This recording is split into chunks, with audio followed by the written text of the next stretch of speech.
আজ আমি তোমাদের দেখাবো কিভাবে এই ফুলের সুন্দর রাখিটি আমি বানিয়েছিলাম। তো ফুলের রাখি বানানোর জন্য আমি কিছু ফুলের কুঁড়ি নিয়ে এসেছি আর রঙ্গন ফুল নিয়েছি, আর এই যে উল নিয়েছি কিছুটা টার্সেল বানানোর জন্য। তো আমি এখানে একটা পাতলা বোর্ড নিয়েছি। তো বোর্ডের ওপর কুঁড়িগুলো একে একে সাজিয়ে সুতো সেলাই করে নিচ্ছি। তো এই সাদা ফুলটা কি নাম আমি জানি না,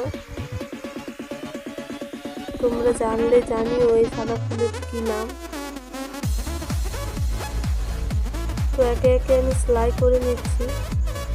রাখি পূর্ণিমার দিন কিন্তু উলের রাখির পাশাপাশি এখন ফুলের রাখিও খুব পাওয়া যায় ফুলের দোকানে। তো সেগুলো দেখতে খুবই সুন্দর হয়, কিন্তু আমার বাড়িতে রজনীগন্ধা বা গোলাপ ফুল এখন কিছুই পাওয়া যাচ্ছে না। তো যেই ফুলগুলো আমার বাড়িতে আছে সেগুলো দিয়ে আমি বানিয়ে দেখাচ্ছি। একে একে সব পুরোটা সেলাই করে নিচ্ছি।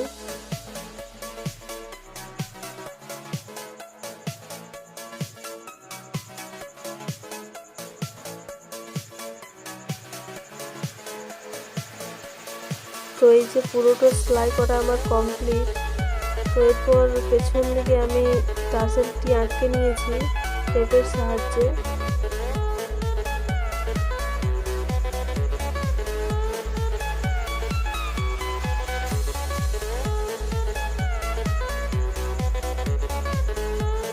এরপর মাঝখানটাতে রঙ্গন ফুল আটকানোর জন্য কিছুটা গ্লু দিয়ে নিয়েছি। রঙ্গন ফুলগুলো একটু কেটে ছোট করে নিয়ে একে একে বসিয়ে নিচ্ছি।